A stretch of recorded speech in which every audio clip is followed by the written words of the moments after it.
नमस्कार, मैं हूं संजय शर्मा। आप देख रहे हैं 4 PM न्यूज नेटवर्क।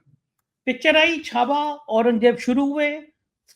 सालों सैकड़ों साल पुराने आदमी की कब्र खोदने को लेकर विवाद पैदा हुआ। महाराष्ट्र के डिप्टी सीएम ने कहा कि साजिश है, छोड़ेंगे नहीं। मैंने कहा कि साजिश है, छोड़ेंगे नहीं तो सबसे पहले गोदी मीडिया के चैनलों को बंद करो। आग तो इन्होंने लगाई थी, माहौल तो इन्होंने बनाया था। अब ये फिल्में हैं ना, ये भी प्रोपोगंडा फिल्में बन गई हैं, आग लगाने वाली फिल्म बन गई। एक तरफ इस तरह की हिंसक फिल्में और दूसरी तरफ अविनाश दास ने बनाई है इन गलियों में खूबसूरत प्रेम कहानी, एक हिंदू लड़के और एक मुस्लिम लड़की की। समाज को एक प्यार का सूत्र बनाने वाली कहानी बनाई है अविनाश दास ने इन गलियों में। देखिएगा, जरूर मौका मिल जाए। लेकिन इस बीच में जिस तरह से नागपुर सुलगा, उसने पूरे देश को हैरान कर दिया। नागपुर इसलिए भी इंपॉर्टेंट है कि वो संघ का मुख्यालय है, वहां कभी भी हिंसा नहीं होती। वो नितिन गडकरी का संसदीय क्षेत्र है। महाराष्ट्र के मुख्यमंत्री फडणवीस वहीं से आते हैं। वो नागपुर सुलग गया और तब सुलगा जब प्रधानमंत्री वहां जाने वाले हैं। इस बीच में मैं आपको एक धमाकेदार खबर बताने जा रहा हूं। मैं फिर कहूंगा, किसी टीवी चैनल में नहीं, किसी अखबार में नहीं, किसी यूट्यूब में नहीं। जैसे हमने पिछली बार बताया था कि योगी आदित्यनाथ के अध्यक्ष बनने की चर्चाएं कहीं नहीं थी, लेकिन उसके बाद कई जगह आपको खबर दिखने लगी। आज जो मैं आपको बताने जा रहा हूँ वो खबर भी ना किसी टीवी चैनल में है, ना किसी अखबार में है, ना किसी यूट्यूब चैनल में है। नागपुर से सीधे सीधे नागपुर से उन पत्रकार राजीव रंजन सिंह की रिपोर्ट है, जिनके सूत्र संघ मुख्यालय में बहुत जबरदस्त हैं, जिनके सूत्र नागपुर में बड़े मजबूत हैं।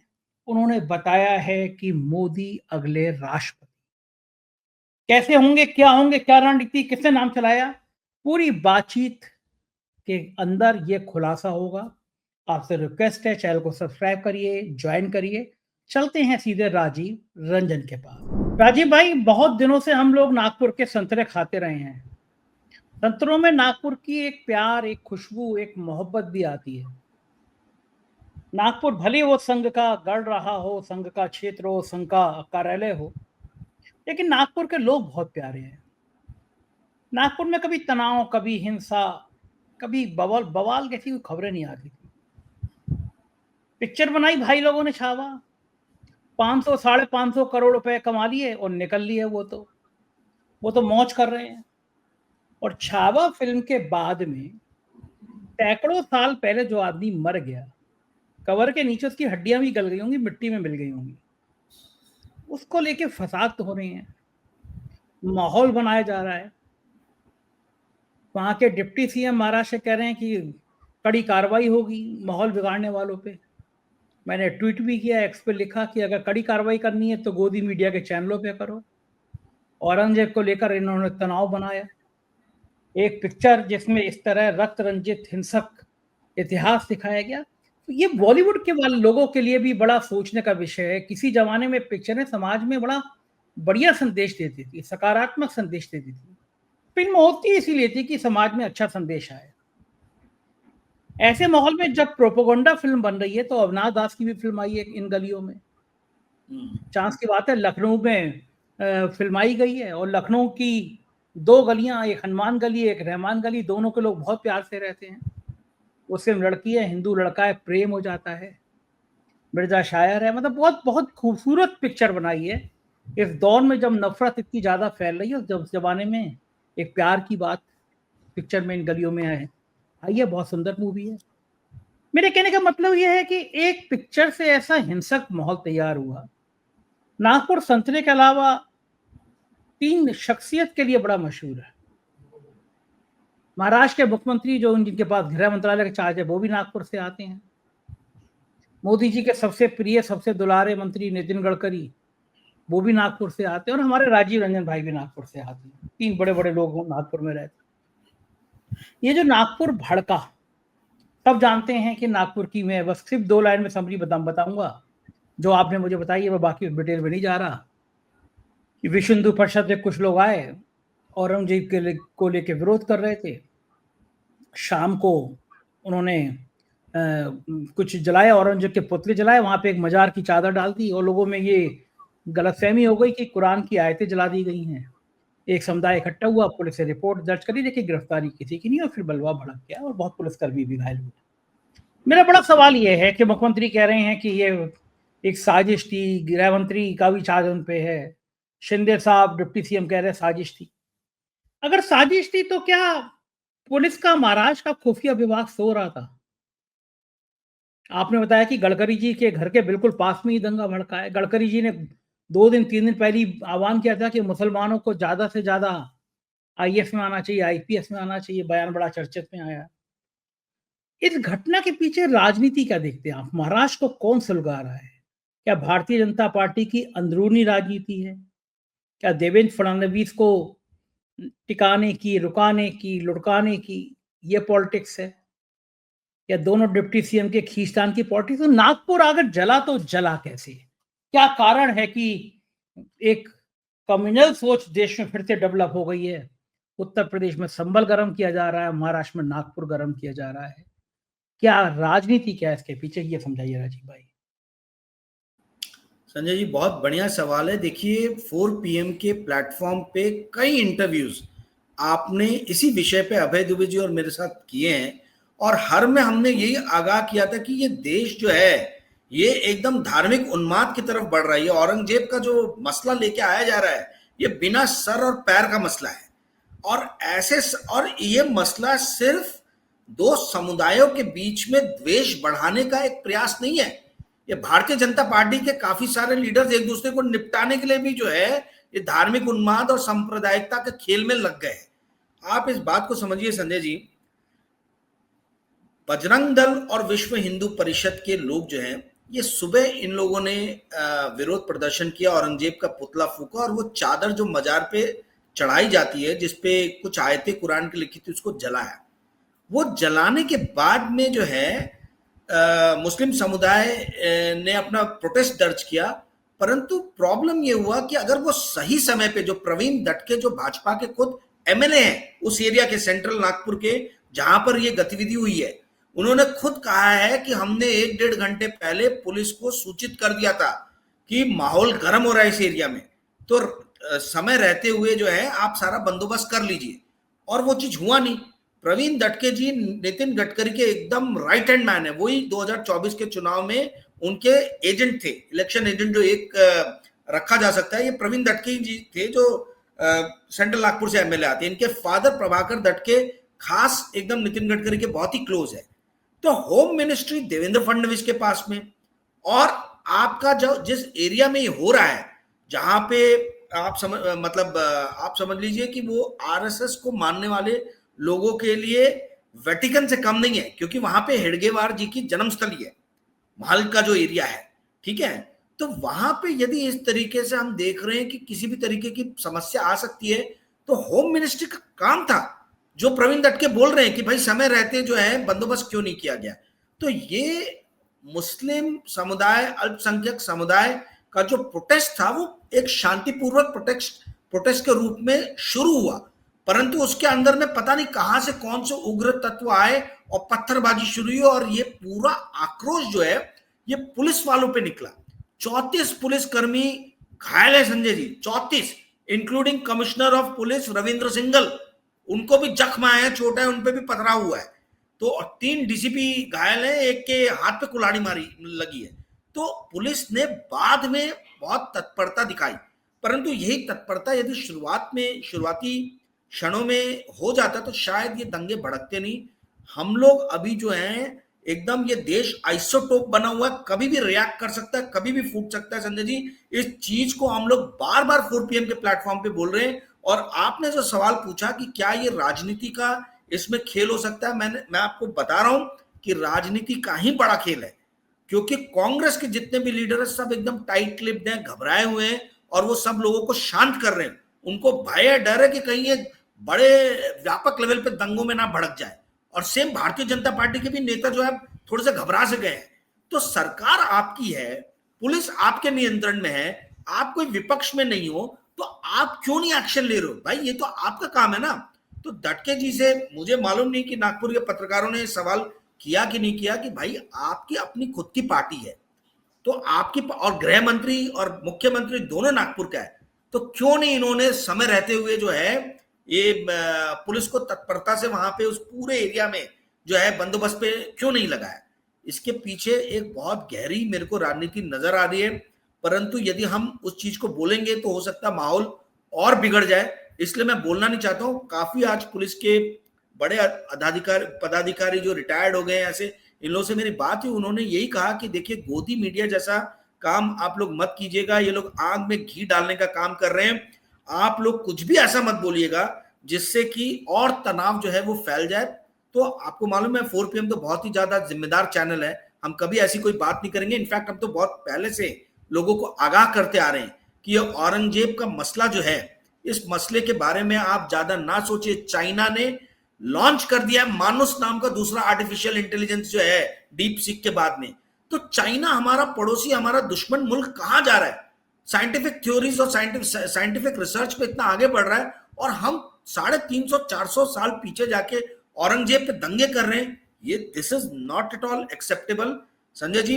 ये पूरी मुझे जो लगता है भारतीय जनता पार्टी की जो अंदरूनी राजनीति है, खासतौर पे नागपुर शहर की जो राजनीति है भारतीय जनता पार्टी की, जो भारतीय जनता पार्टी 2 अलग हिस्सों में विभाजित हो गई है नागपुर शहर के अंदर में, उसका बहुत बड़ा असर इस मतलब दिख रहा है। जो पुलिस ने शुरुआती क्षणों में जो इफेक्टिव स्टेप्स जो लेने चाहिए थे वो नहीं लिए, और मेरी जहां तक जानकारी है किसी भी विश्व हिंदू परिषद या बजरंग दल के कार्यकर्ताओं को स्टार्टिंग में सुबह उस टाइम में अरेस्ट नहीं किया गया था जब प्रोटेस्ट दर्ज हुआ। उसके बाद यदि किया गया हो तो नहीं मालूम, 50 से ज्यादा लोग जो है उनको अरेस्ट किया गया है, 5 FIR लिखी गई है, और इसमें कितने कौन से समुदाय के हैं इसके बारे में मेरे पास में कोई जानकारी नहीं है।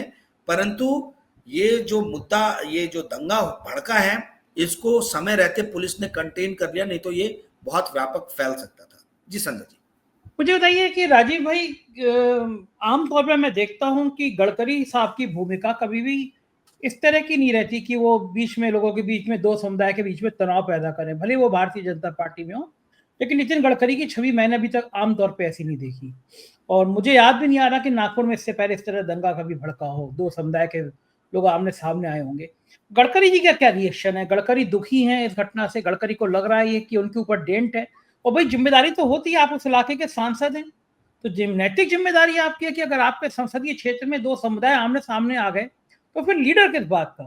लीडर का मतलब होता है कि उसकी कॉन्स्टिट्यूंसी के लोग प्यार से रहे, मोहब्बत से रहे। क्या भूमिका है गडकरी जी की, क्या रिएक्शन है?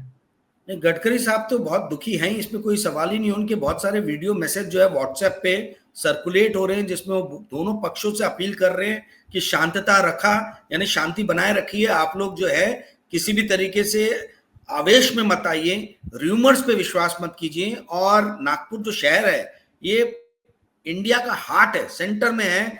तो हमने हमेशा जब 1991 और 92 में भी जब दंगे हुए थे बाबरी मस्जिद विध्वंस के बाद में और बॉम्बे बम विस्फोट कांड के बाद, उस वक्त भी नागपुर शांत था, नागपुर में दंगे नहीं हुए थे। नागपुर में बहुत बड़ा क्रिश्चियन समाज रहता है, यहाँ पे बहुत बड़ा जो है मुस्लिम समाज जो है उसकी भी संख्या काफी अच्छी खासी है, और RSS का तो गढ़ी है, आपको पता है। हिंदू भी बहुत ज्यादा संख्या में रहते हैं, आउटसाइडर जो, क्योंकि यहाँ गवर्नमेंट बहुत सारे हेडक्वार्टर्स है, MECL हो गया आपका, IBM हो गया, GSI हो गया आपका, WCL हो गया, इनके बड़े बड़े ऑफिस और हेडक्वार्टर्स है। तो बहुत सारे रिटायर्ड लोग भी, गवर्नमेंट सर्वेंट्स भी रह रहे हैं जो इधर उधर के हैं। तो बड़ा प्यारा शहर है, यहाँ पे कभी भी इस तरीके की घटना होते हुए नहीं देखी गई है कि एकदम से धार्मिक उन्माद और विद्वेष फैल जाए, और वो भी ऐसे वक्त में जब चीफ मिनिस्टर महाराष्ट्र से आता हो, जब सेंटर में एक बहुत स्ट्रांग मिनिस्टर जो है वो नागपुर से आता हो। तो ये बड़ी ही मतलब अंदर खानों में इस चीज पे बहुत ज्यादा चिंता जाहिर की जा रही है। और ये ऐसा है संजय जी कि ऐसा लग रहा है कि एक सेंटर के लेवल पे वैक्यूम क्रिएट हो रहा है। नरेंद्र मोदी जैसे जैसे कमजोर होते जा रहे हैं, बहुत सारे भाजपा के लीडर जो हैं वो उस वैक्यूम को फिल करने के अभी से प्रयास में लग गए हैं। और ये वैक्यूम को फिल करने का जो मापदंड इन्होंने बनाया है वो ये है कि कौन कितना ज्यादा फंडामेंटलिस्ट हिंदू हो सकता है। ठीक है, तो वहां योगी जी जो हैं वो अलग नफरती भाषण दे रहे हैं, यहाँ पे महाराष्ट्र में जो है देवा भाऊ हमारे होम मिनिस्टर हैं, बट उनके नाक के नीचे इस तरीके के पहली बार मैं देख रहा हूँ नागपुर में कि दंगों का प्रयास हो रहा है, उसको बड़े लेवल पे फैलाने का प्रयास किया गया, परंतु पुलिस ने बाद में तत्परता दिखाई और उसको कंटेन किया। तो ये अभी जो भारतीय जनता पार्टी के अंदर में अपने वर्चस्व की लड़ाई जो है, जो नरेंद्र मोदी के बाद जो सेकंड कैटेगरी के जो लीडर्स आते हैं, वो उस लीडर की जगह लेने के लिए आपस में इनका स्ट्रगल चालू है। और सब के सब कट्टर जो तत्व हैं, चाहे बजरंग दल हो, चाहे विश्व हिंदू परिषद हो, चाहे आरएसएस हो, इनका जो है समर्थन चाहते हैं। और ये समर्थन आपको तभी मिलेगा जब आप अपने आप को जो है सबसे ज्यादा कट्टर हिंदू जो है ये बना के अपने आप को प्रस्तुत कर सको। तो ये पूरी लड़ाई जो है वो मुझे जो मोटा मोटी समझ में आ रही है वो यही आ रही है कि हिंदुओं के हम कैसे हिंदू हृदय सम्राट है, हम हिंदुओं को ओपन छोड़ रहे हैं, हृदय सम्राट है। और चूंकि हम हिंदू हृदय सम्राट हैं, इसलिए भारतीय जनता पार्टी का जो टॉप पोजीशन है उसके हम हकदार हैं। ये पूरी लड़ाई, पूरी कवायद जो है मुझे इस तरीके से नजर आ रही है कि आने वाले दिनों में ये और ज्यादा तीव्र हो सकती है संजय जी। और इसीलिए इस देश के लोगों को बहुत जरूरी है कि वो लोग आपसी प्यार भाईचारे के साथ रहें। अविनाश दास जी का आपने नाम लिया, बहुत जरूरी है कि मूवीज जो हैं अब इन तर्जों पे बने जहां पे धार्मिक जो है उन्माद के बदले धार्मिक सौहार्द दिखाया जाए, जहां पे एकता की बात की जाए। झूठी खोखली राष्ट्रीयता जो है वो इस देश के कोई काम नहीं आने वाली है, एजेंडा मूवी कोई काम आने नहीं वाली है। ये इन्होंने हॉलीवुड से फॉर्मूला चुराया है, जैसे रोनाल्ड रेगन ने हॉलीवुड को यूज करके जो है रिपब्लिकन पार्टीज का वर्चस्व स्थापित किया। 12 साल तक लगातार रिपब्लिकन पार्टीज वहां पे रही, just because of the help of Rocky, Rambo, इस टाइप की मूवीज बनी जहां पे अमेरिकन जो है सुप्रीमेसी, एक्सेप्शनलिज्म अमेरिकन वो नजर आया। वही चीज कुछ करने का प्रयास अब जो है इंडिया में चल पड़ा है। ये बहुत घातक है। अमेरिका इंग्लिश स्पीकिंग लोगों का है मोस्टली। इंडिया में 50 भाषाएं हैं, हर कोस पे भाषा बदलती है। इंडिया में 50 अलग अलग प्रांत है, अलग अलग धर्म के मानने वाले लोग हैं। वहां मोस्टली जो है white English speaking church going लोग हैं। तो हम उनके अगर तर्ज पे चल पड़ेंगे, जो यूनिफॉर्म नेशन है उसके तर्ज पे ये विविधता वाला नेशन नहीं चल सकता है। तो बहुत जरूरी है कि हमारे जो फिल्म के जो लोग हैं, जो अभिनय की दुनिया से आते हैं, रंगमंच की दुनिया से आते हैं, यदि वो आज का प्रोग्राम देख रहे हैं तो मैं उनसे निवेदन करना चाहूंगा कि स्क्रिप्ट ऐसे लिखे जो देश को बांधे, देश को तोड़ने का विघटन का काम ना करे। तो अभी ये बहुत ज्यादा इंपॉर्टेंट है। देखिए संजय जी, पॉलिटिक्स बहुत गंदी होने वाली है आने वाले दिनों में, खासतौर पे भाजपा की अंदरूनी पॉलिटिक्स।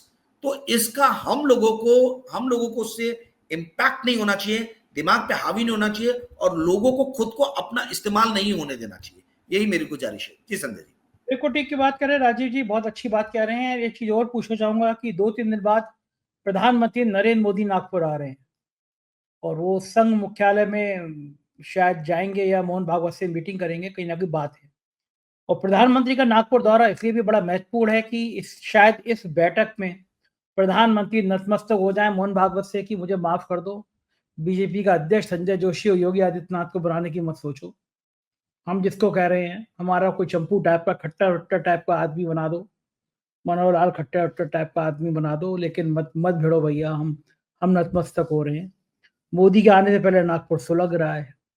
ये जो मोदी का दौरा है, मोदी की बैठक है मोहन भागवत से, इसमें पार्टी के अध्यक्ष की कुछ धुंध साफ होगी। मोहन भागवत क्या झुकेंगे? पूछेंगे कि ये जेपी नड्डा की कितनी हैसियत थी कि जेपी नड्डा ने कह दिया कि संघ कौन होता है और संघ के बिना हम चुनाव जिता लेंगे। मोहन भागवत जी मुस्कुराते हुए कहेंगे कि भले तुमने कार्यालय बनवा दिए देश में, मुझे ब्लैक सिक्योरिटी और ब्लैक कैट कमांडो और जेड प्लस प्लस सिक्योरिटी दे दी, लेकिन संघ की इज्जत पे तो डेंट मार ही दिया मोदी जी। तो अब तो ठाकुर साहब का हिसाब बराबर होगा। पिक्चर को डायलॉग था ना, तो ठाकुर साहब का हिसाब बराबर होगा। तो ये मोहन भागवत का और मोदी का जो मीटिंग है, सुलगावा नागपुर है, इसके बीच में दोनों की मीटिंग है, इसकी क्या सूचना है आपके पास? यही सबसे इम्पोर्टेंट है। आज जो नेता लोग यहाँ बात कर रहे थे वो यही इसी चीज पे बात कर रहे थे। कांग्रेस के लीडर से मैंने बात किया, उन्होंने कहा कि देखिए मोहन भागवत और नरेंद्र मोदी 30 तारीख को मिलने वाले। ये हम लोगों ने ब्रेक किया था 4 PM पे 1 महीने पहले कि नरेंद्र मोदी नागपुर आने वाले हैं। और पहली बार संभवतः ऐसा होगा कि नागपुर में जो आरएसएस का टर्फ है वहां पे वो मोहन भागवत के साथ में प्लेटफॉर्म साझा करें। इसके पहले अलग अलग जगहों पे किया, पर नागपुर में पहली बार करेंगे। तो आपने एकदम ये सही कयास लगाया है कि ये बीजेपी प्रेसिडेंट की जो पोस्ट है इसके ऊपर में चर्चा करने के लिए वो मूलतः आ रहे हैं, क्योंकि अमित शाह पहले आके जा चुके हैं। हमने देखा है कि भाई मोहन भागवत ने कभी उनके साथ मीटिंग किया नहीं है, ज्यादा तरजीह दिया नहीं है। तो ये मीटिंग जो है ये सीधा आरएसएस के टॉप और बीजेपी के टॉप के बीच में होने वाली है, और 20, 21, 22, 23 को बैंगलोर में आरएसएस की बहुत इंपॉर्टेंट मीटिंग होने वाली है, जिसमें ये लोग संभवतः 1 या 2 नाम जो है इस पे फाइनलाइज करेंगे।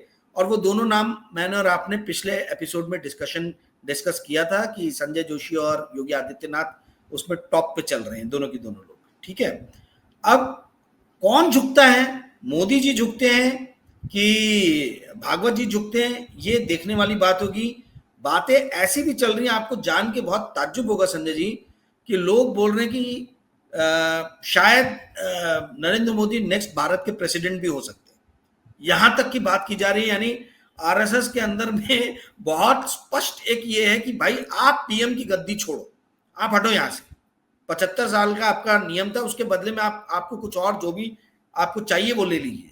तो इस तरीके की भी बातें यहाँ पे कर रहे हैं कि भाई बड़ी बड़ी बड़ी महत्वपूर्ण बात बता रहे हैं आप कि क्या संघ कार्यालय में संघ के जुड़े लोगों में के बीच में, संघ के करीबी लोगों के बीच में ये चर्चा हो रही है कि नरेंद्र मोदी को भारत का राष्ट्रपति बना दिया जाए, अगला राष्ट्रपति बना दिया जाए। बिल्कुल, मैं आपको देखो एक चीज संजय जी, जिसपे कोई चर्चा नहीं करता है और जो मूल बात है वो समझने की जरूरत है। बड़ी जबरदस्त बात बताइए राजीव भाई आपने, ये तो मतलब इस कोई पे चर्चा चल रही है अंदर, तोते उड़ जाएंगे हाथों की अगर ये बात भी हो सकती है।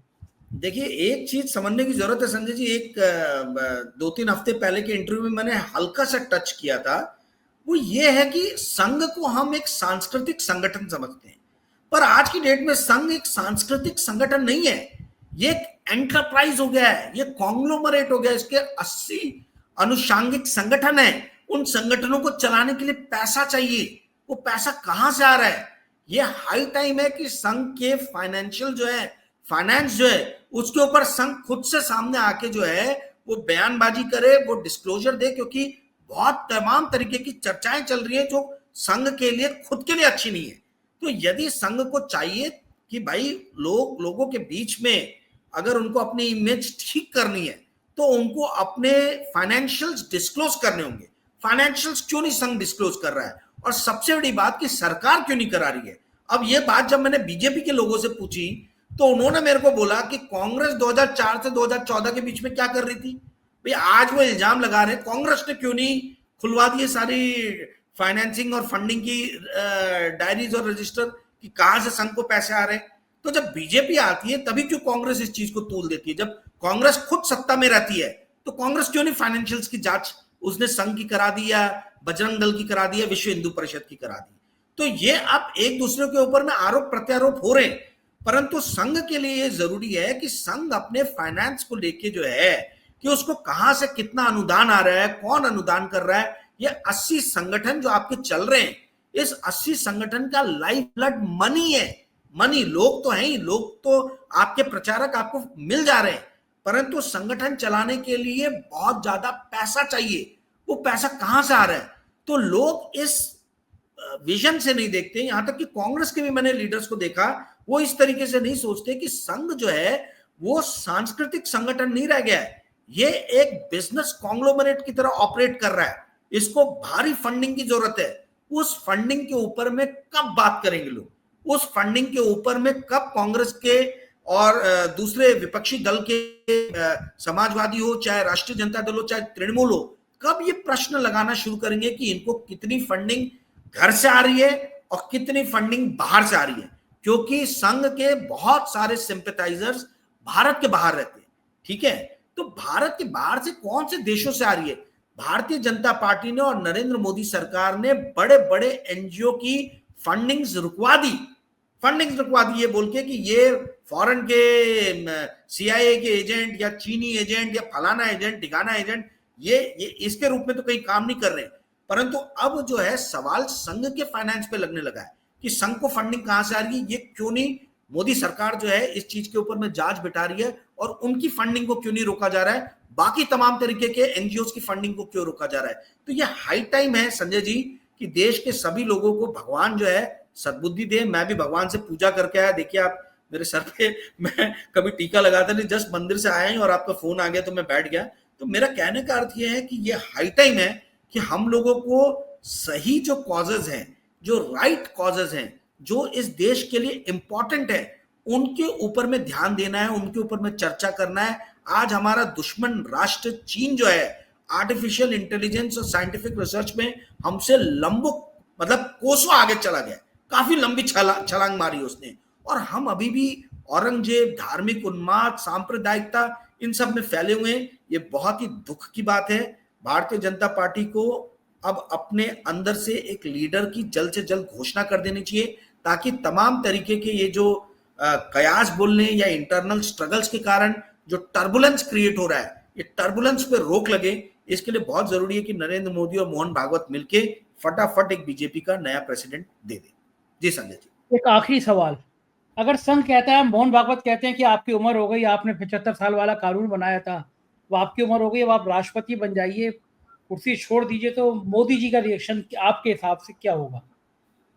नहीं, मोदी जी के पास में क्या आई मीन ऑप्शन क्या है? इसीलिए तो उन्होंने संगठन पे कब्जा करके रखा हुआ इतने। आप देखिए बिहार में किसको उन्होंने बनाया स्टेट प्रेसिडेंट, जो व्यापारी है, ठीक है, जायसवाल साहब। आप वहां देख लीजिए यूपी में आपके बंसल साहब का बोलबाला है, हरियाणा में देख लीजिए खट्टर साहब को हटाया, अब बोल रहे कि खट्टर जी को बीजेपी का प्रेसिडेंट बना देगा। अरे जो आदमी एक स्टेट नहीं संभाल पा रहा, उसका नाम गोदी मीडिया चला रहा है कि वो पूरी पार्टी संभाल लेगा। आई मीन इससे ज्यादा और क्या मतलब ये हो सकता है? तो आप देखिए कैसे कैसे लोगों को इन्होंने स्टेट की कमान दी है, जिन लोग का अपना कोई भी जो है मतलब बड़ा से नहीं रहा है। ये कभी भी मोदी या अमित शाह के लिए खतरा नहीं खड़ा कर सकते, इस तरीके के लोगों को बढ़ाया। यहां तक कि देवेंद्र फडणवीस भी जब सीएम बने थे तो उनका कद कोई उतना बड़ा था नहीं, ठीक है। तो एक मेव एक्सेप्शन के रूप में योगी जी हो गए, जिनको बनाने वाले ये लोग थे, पर अब ये इनकी आयतों से बाहर निकल गए। तो अभी संघ की जो पहली प्राथमिकता है, पहली प्राथमिकता यह है कि संगठन को किसी भी तरीके से कंट्रोल में लिया जाए, क्योंकि आज की डेट में संगठन जो है वो पूरी तरीके से इनके कंट्रोल में नहीं है। भले पीएमओ के अंदर में जितने भी लोग तैनात किए गए हैं वो सब संघ की पर्ची लेके आए, संघ द्वारा तैनात किए गए लोग हैं, ठीक है। जो बाहरी लोग काम कर रहे हैं, जो आईएएस ऑफिसर्स नहीं है, ठीक है, या आईएएस ऑफिसर्स भी उनकी इंडोर्समेंट के हो सकते हैं।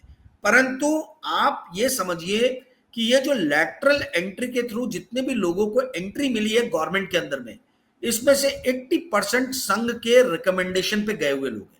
परंतु ये सरकार का अंग बने, पार्टी का अंग नहीं बने। पार्टी के अंग पे अभी भी गुजरात लॉबी का जो है वो वर्चस्व है। जिसको अमित शाह, जिसको मोदी बनाना चाहते हैं प्रेसिडेंट जिस भी स्टेट में, वही व्यक्ति प्रेसिडेंट बन रहा है। तो संघ की अभी प्राथमिकता यह है कि सरकार में तो अपने लोग इन्होंने डाल दिए, अब उनकी प्राथमिकता यह कि किसी भी तरीके से पार्टी संगठन को, जैसे पहले उनका पार्टी संगठन पे कंट्रोल था, वैसा कंट्रोल फिर से स्थापित हो, ये उनकी प्राथमिकता। और इसलिए मुझे लगता है कि मोदी जी को मानना ही पड़ेगा, मतलब उनके पास में ज्यादा ऑप्शंस है नहीं। जी संजय जी, बहुत बहुत शुक्रिया राजीव भाई, इतनी धमाकेदार आज खबर देने के लिए शुक्रिया, थैंक यू भाई। ये तो राजीव रंजन, और मुझे यकीन है जो खुलासे इन्होंने किए वो आपके होश उड़ा गए होंगे। संघ भी बड़े सोच समझ के दांव चलता है। मुझे उम्मीद नहीं है कि मोदी के सामने अगर ये कहा जाएगा कि तुम राष्ट्रपति बन जाओ, कुर्सी छोड़ दो, तो क्या करेंगे। हम लोग निगाह रखेंगे, आपको बताते रहेंगे, क्योंकि ये आपका चैनल है जो राजनीति की अंदर की खबरें निकाल के लाता है। ऐसी खबरें देखना हो तो 4PM चैनल को सब्सक्राइब करिए, ज्वाइन भी करिए अपना साथ देने के लिए, और प्यार भरे कमेंट भी करिए। शुक्रिया, थैंक यू।